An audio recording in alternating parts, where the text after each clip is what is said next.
I just happened to be on Instagram today, not doing very much, just enjoying some of my time, when I came across a video from Nick Fuentes, and I had to see what he was talking about. These people are really struggling, and they're turning into these, it seems like they don't do anything right. They're obnoxious, they're rude, they're inconsiderate, aggressive, cruel, and, you know, look, nobody hates people for being, if there are people like that, I think that's exceedingly rare. And I don't consider myself one of them.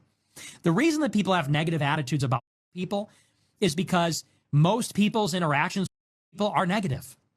Most people's interactions with people is when you're stuck in traffic and you see a Nissan Altima speeding down the shoulder. And you say, what? You're not supposed to do that. If everybody did that, it would just be another lane. And, you know, not everybody can do that. But it's like these people have no respect for decorum. They think the rules don't apply to them. They have no respect for society. Like that's their interaction is they are a waiter and they wait on a table and people don't tip and they're rude. Like that's most people's interactions. It's stuff like that. They go to the DMV and they see a person behind the counter and they say, oh, here we go. And the person's rude. Now, it just goes to show people are not racist. It goes to show people don't like people that are rude. That people don't, it's unpleasant. People want to be treated with consideration and respect. And it is true that people are, in this day and age, unfortunately, seem to have very low moral character. It's not even just the violence, although the violence is pretty striking. If you live your life and you know that you're going to be mugged by people, it kind of colors your opinion or perception of people, wouldn't you say? If 99% of the carjackings and stabbings and shootings that you see in Chicago are by people, when you're walking down the street late at night, guess what you're looking for?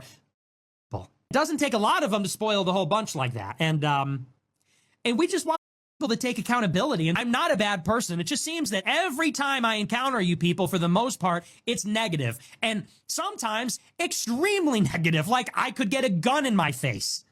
You know, that's a problem. And people go, well, you are just loaded up with hatred and racism. It's like, I'm really not. I'm a really friendly person. I'm a really polite, friendly person. I give everybody a chance. But if I'm someplace and I see some person walking in with their pants sagging and they can't articulate what their problem is or what they need, and they're rude and they're aggressive and I'm in fear for my life, like, yeah, I have a problem with all of that. And these people go, well, you're racist. You're racist. It's like, no, I just hate inconsiderate behavior. It just bothers me in this damn city because that's all it is in Chicago is just these people who can never take accountability. It's always somebody else's fault. I thought this was very interesting because Nick Fuentes is talking about some of his personal gripes that he has in his interactions with black people. In a normal video, I would debunk all this, okay? Because not all black people are the same, but let's take it for face value. And I want you to see the play that is happening. Number one, Dr. Claude Anderson predicted by 2015, whites will become more aggressive towards black. And this is something that we need to understand, whether it's worldwide, whether it's in the country. And it's absolutely true. Actually, we saw that with the first time the president was coming into play. And by 2025, I mean, a person like Charlie Kirk in 2015 could have never gotten big. But in 2025, he's huge. It just goes to show you that white people's attitudes towards blacks, at least it's changing verbally, and now they're trying to bring some level of reasoning behind it. Now, the thing is, should black people care about how white people think? This is important, okay? Because on the outside, you can say that we don't really care, okay? But when you match up his talking points to black unemployment, to black female unemployment, let me put it to you this way. A lot of black men will use Nick Fuentes' talking points, okay, to explain why black female unemployment is low. We can use some of those talking points to talk about our own interactions with blacks, okay? And to a certain degree, we've all experienced what he's talking about. We're gonna be honest here, all right? I'm looking at it objectively. We all complain about the things that Nick Fuentes is talking about. So now, what used to happen, at least from my knowledge, when we would encounter each other, a lot of that would stay inside of the black community. Now, some of the things that we have done to one another have now reached other people. And now other people are complaining about it. In their minds, they're not caring. And I'm talking about white people and Asian people and whoever else, but whites in particular. They're not gonna care about the system of white supremacy against us. They're not gonna care about the oppression that we've suffered. They're not gonna care about redlining, what's happened to the black community. All they care about is what they experience. It's the same thing when you try to talk to a woman, she has a bad attitude. You don't care what's happened to her in her prior life. You don't care about what she's been through. At the time that she's dating you, you want her to get over it. The same thing with women. When they deal with a man, they don't want to hear his problem. They don't want to encounter anything bad that he's gone through, because that's for somebody else, not for her, okay? And so now what white people are complaining about is something that black people can relate to. And the danger in that is what? Black people, some of them, will hear this and join forces with the whites against the blacks. I'm gonna say it again. Some black people will hear this and will join forces with whites against the blacks, okay? Like Dr. Umar's. Some black people will hear this and join forces with whites against the blacks. And so what happens is the rhetoric that's anti-black for some people will become acceptable, because you got a lot of blacks who are tired of blacks, right? And so now it comes back to your black interaction, my black interaction with each other. Because once white people start talking about things that black people can relate to, it's dangerous. It's dangerous.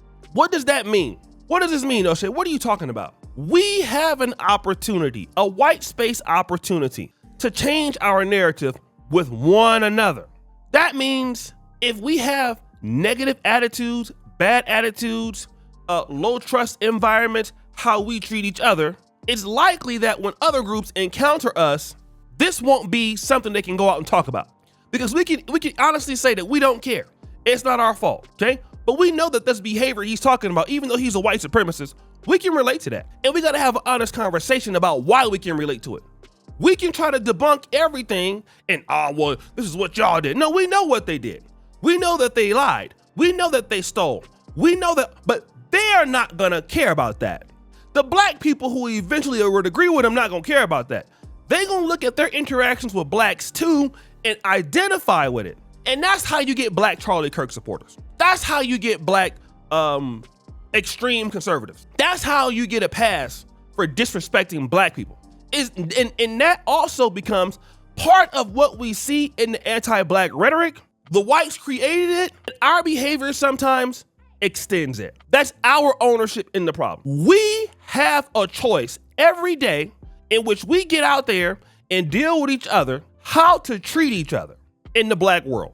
That's a choice that we can obviously make. And do you know many times we refuse to make that choice because we don't care? And we think that the compounding effects of our choices toward each other only hurt other blacks. No, we take some of that mentality towards other people. Now they can start it too. It's not that they are not also wrong. I'm not talking about that. Of course they're wrong. Of course black people are villainized and treated badly. But we're talking about us today, okay? And once we take that particular attitude or our problems from the black community to the rest of the world, they're gonna use that against you as to why they can't hire you. They're gonna use that more against you as leverage as to why you can't do something. So you already know that play is coming. So your opportunity must be by treating black people with some level of respect, because they're gonna gatekeep you. Nick Fuentes every day is gonna come back. Somebody like him is gonna use those arguments against black people. He already was predisposed. He's lying. He said I'm not really hating blacks because they're blacks. Well, they created what they wanted to see, but we have the ability we don't have to perpetuate it though. And I'm not saying all of us do that, but you gotta be mindful how other groups see you, because it becomes damaging worldwide. Let me tell you this, as a black American, despite the fact, me living in Africa, your reputation precedes you, okay? In a negative way, positive in a negative way. If there is certain things and you really don't know how damaging it could be that somebody perceives you negatively. Now, again, the whites have done this, right? But then some of the things that we have done online, World Star Hip Hop and some of these other things on Instagram and stuff. So people hear about us, then they encounter some of the things that are promoted about our culture, even though it's not all of our culture. And then people think that this is who you are. And then we come out as black people, and then we admit to the problems that we see. So it gives everybody a reason as to why they shouldn't deal with you or why they shouldn't deal with me. And the only solution is treating black people with respect. We are our only way out, family. These people, when they talk like this, they are making blacks cover more territory than you think. When Nick Fuentes says that, he's rallying to a cry of whites. That's one thing. They also, and because in this particular post, he's not sounding like a racist crash out here. He's sounding logical. That's how somebody gonna take it. So that's one end. Then you have those who are receptive towards whites. Asians could be, some Middle Eastern people, some Hispanics. Then you get blacks who want to just turn on the community because they're tired of the community. So then blacks start getting attacked on every end, and it's too hard to defend yourself against your own group.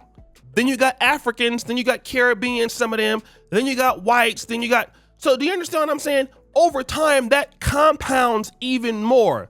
So then the person that agrees with you, agrees with Nick as a hiring manager, because we don't have our own businesses. That person is a police officer, you see?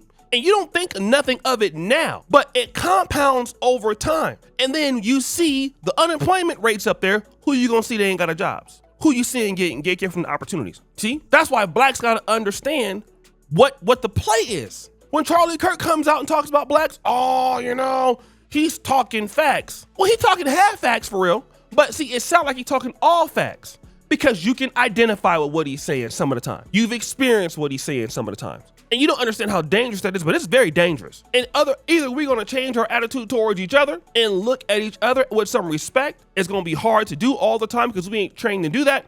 Or we are going to suffer the compounding effects as more blacks get disgruntled with black people, the black world, black America altogether, because it can happen, and slowly but slowly start identifying with forces against black people.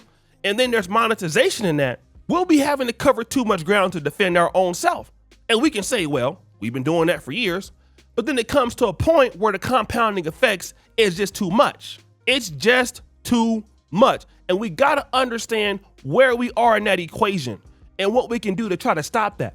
We gotta look at each other for our intellectual help, our financial help, each other as our brothers, future wives, future something, versus having a low tolerance toward each other, because these other groups out here are seriously not playing with their rhetoric towards us. And we have to be concerned about what they're saying. This is why the Jews protect their image so much.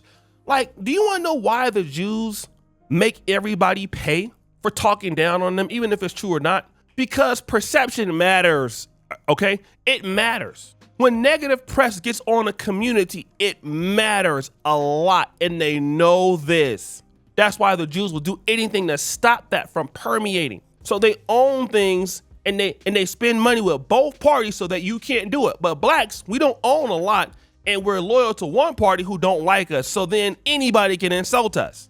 So guys, what do you think? It's your boy, Oshay Duke Jackson. Mag at it again. Another episode of That's Let Me Jump. Which is your father. You do, scare the bell. We're out.